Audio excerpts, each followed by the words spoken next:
ದಿವಂಗತ ಡಾಕ್ಟರ್ ನಾಯ್ಡುರವರ 11ನೇ ವರ್ಷದ ಪುಣ್ಯ ಸ್ಮರಣೆ ಜ್ಞಾಪಕಾರ್ಥ ಉಚಿತ ಆರೋಗ್ಯ ಶಿಬಿರ ಮತ್ತು ರಕ್ತದಾನ ಶಿಬಿರ. ಬೇತಮಂಗಲದ ರಾಘವೇಂದ್ರ ಆಸ್ಪತ್ರೆಯ ಡಾಕ್ಟರ್ ಮಲ್ಲೇಶ್ ನೇತೃತ್ವದಲ್ಲಿ ಶಿಬಿರ ಆಯೋಜನೆ.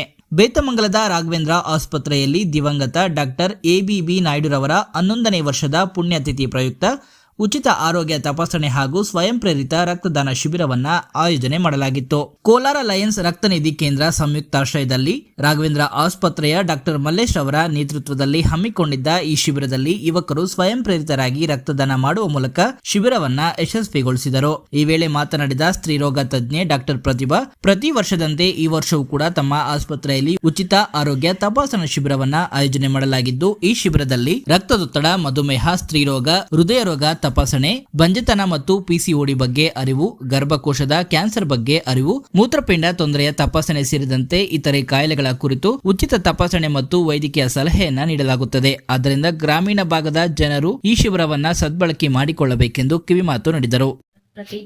ಶ್ರೀ ರಾಘವೇಂದ್ರ ಆಸ್ಪತ್ರೆಯಲ್ಲಿ 2 ವರ್ಷಗಳಿಂದ ಗೈನಕಾಲಜಿಸ್ಟ್ ಆಗಿ ವರ್ಕ್ ಮಾಡ್ತಾ ಇದ್ದೀನಿ. ಈ ಕ್ಯಾಂಪಿನ ಉದ್ದೇಶ ಇದೆ ಅಂತಂದ್ರೆ, ಪ್ರತಿ ವರ್ಷದ ಹಾಗೆ ಈ ವರ್ಷ ಕೂಡ 11ನೇ ವರ್ಷದ ಪುಣ್ಯತಿಥಿಯ ಜ್ಞಾಪಕಾರ್ಥವಾಗಿ, ಅಂದರೆ ಎಬಿಬಿ ನಾಯ್ಡುರವರ ಜ್ಞಾಪಕಾರ್ಥವಾಗಿ ಶ್ರೀ ರಾಘವೇಂದ್ರ ಆಸ್ಪತ್ರೆಯ ಕಡೆಯಿಂದ ಡಾಕ್ಟರ್ ಮಲ್ಲೇಶ್ ಸರ್ ಇವರು ಕ್ಯಾಂಪ್ ಅನ್ನು ಆಯೋಜಿಸಲಾಗಿದ್ದಾರೆ. ಈ ಕ್ಯಾಂಪ್ ನ ಮುಖ್ಯ ಉದ್ದೇಶವೇನಂತಂದರೆ, ಉಚಿತವಾಗಿ ಬಡ ಜನಗಳಿಗೆ ರಕ್ತದೊತ್ತಡ, ಶುಗರ್ ಮತ್ತೆ ಮೂತ್ರಪಿಂಡ ತಪಾಸಣೆ ಹಾಗೂ ಮಕ್ಕಳಿಲ್ಲದವರಿಗೆ ಸಲಹೆಗಳನ್ನು ಕೊಡುವುದಾಗಿದೆ. ಬಂಜೆತನ ಮತ್ತು ಪಿಸಿಒಡಿ ಈ ತರಹದ ತೊಂದರೆಗಳಿಂದ ತುಂಬಾ ಜನಕ್ಕೆ ಮಕ್ಕಳಿಲ್ಲ. ಆ ಉದ್ದೇಶದಿಂದಾಗಿ ಅಂತ ಕಪಲ್ಸ್ ನ ಕರೆಬಿಟ್ಟು ಅವ್ರಿಗೆ ಅವ್ರದ್ದೇನ್ ಸಮಸ್ಯೆ ಇದೆ ಅದನ್ನೆಲ್ಲ ತಿಳ್ಕೊಂಡು ಅವ್ರಿಗೆ ಸಮಸ್ಯೆಗೆ ಪರಿಹಾರ ಕೊಡುವುದಾಗಿದೆ. ಈ ಸುತ್ತಮುತ್ತಲಿನ ಹಳ್ಳಿ ಜನಗಳಿಗೆ IVF, IUI ಇಂತ ಪ್ರೊಸೀಜರ್ಸ್ಗೆಲ್ಲ ಹೋಗೋದಕ್ಕೆ ಅಫೋರ್ಡೆಬಲ್ ಇರಲ್ಲ. ಯಾಕಂತಂದ್ರೆ ಅದಕ್ಕೆ ಲಕ್ಷಗಳ ಸುರಿಬೇಕಾಗುತ್ತೆ. ಲಕ್ಷ ಕೊಟ್ಟು ಮಕ್ಕಳನ್ನ ಮಾಡಿಸ್ಕೊಳ್ಳೋದು ನಮ್ಮ ಸುತ್ತಮುತ್ತಲಿನ ಜನಗಳಿಗೆ ಅದು ಸಾಧ್ಯ ಇಲ್ಲ. ಆದ್ದರಿಂದ ಅವರಿಗೆ ಅವರ ಸಮಸ್ಯೆಗಳ ಬಗ್ಗೆ ಕುರಿತು ಅವರಿಗೆ ಕೊಡುವುದಾಗಿದೆ.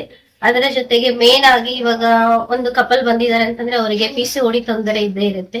ಆ PCOD ಯಾವ ಕಾರಣದಿಂದಾಗಿ ಬರುತ್ತದೆ, ಹಾಗೆ ಅದರ ಪರಿಹಾರಗಳೇನು, ಆಹಾರ ವಿಹಾರ ಪದ್ಧತಿಗಳೇನು, ಇದನ್ನೆಲ್ಲ ಎಕ್ಸ್ಪ್ಲೇನ್ ಮಾಡೋದು ಈ ಕ್ಯಾಂಪಿನ ಮೇನ್ ಉದ್ದೇಶ ಆಗಿದೆ. ಕ್ಯಾಂಪಿನಲ್ಲಿ ರಕ್ತದಾನ ಶಿಬಿರವನ್ನು ಕೂಡ ಆಯೋಜಿಸಲಾಗಿದೆ. ರಕ್ತದಾನ ಶಿಬಿರವನ್ನು ಆಯೋಜಿಸುವ ಮೇನ್ ಉದ್ದೇಶ ಏನಂತಂದ್ರೆ, ರಕ್ತದಾನ ಮಾಡುವುದರಿಂದಾಗಿ ರಕ್ತದಾನ ಮಾಡುವವರಿಗೆ ಕೊಲೆಸ್ಟ್ರಾಲ್, BP, ಶುಗರ್ ಇಂಥದ್ದೆಲ್ಲ ಬರದೇ ಇರುತ್ತೆ.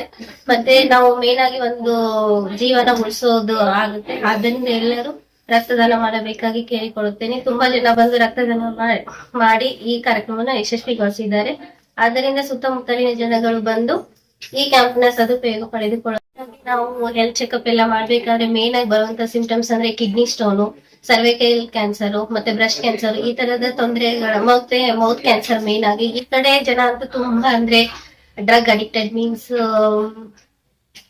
ಟೊಬ್ಯಾಕೋ ಆಗಿರಬಹುದು ಅಥವಾ ಎಲೆ ಅಡಿಕೆ ಈ ತರದ ಅಭ್ಯಾಸಗಳಿಂದಾಗಿ ತುಂಬಾ ಜನರಲ್ಲಿ ಮೌತ್ ಕ್ಯಾನ್ಸರ್ ಗಳನ್ನ ನೋಡಬಹುದು.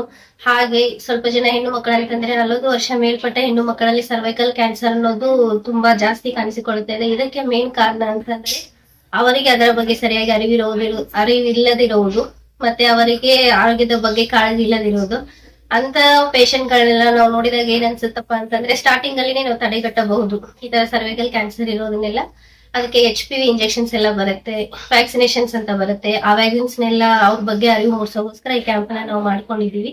ಮೇನ್ ಅಂತಂದ್ರೆ ಕಿಡ್ನಿ ಸ್ಟೋನ್ ಏನಕ್ಕೆ ಬರುತ್ತೆ, ಅದರಿಂದ ಪರಿಹಾರಗಳೇನು, ಅದಕ್ಕೆ ಸಿಗ್ಬೇಕಾದ ಪರಿಹಾರ ಏನು, ಇದನ್ನೆಲ್ಲ ಕೊಡುವುದಕ್ಕೋಸ್ಕರ ಈ ಕ್ಯಾಂಪ್ ಅನ್ನ ಆಯೋಜಿಸಿಕೊಂಡಿದ್ದೀವಿ.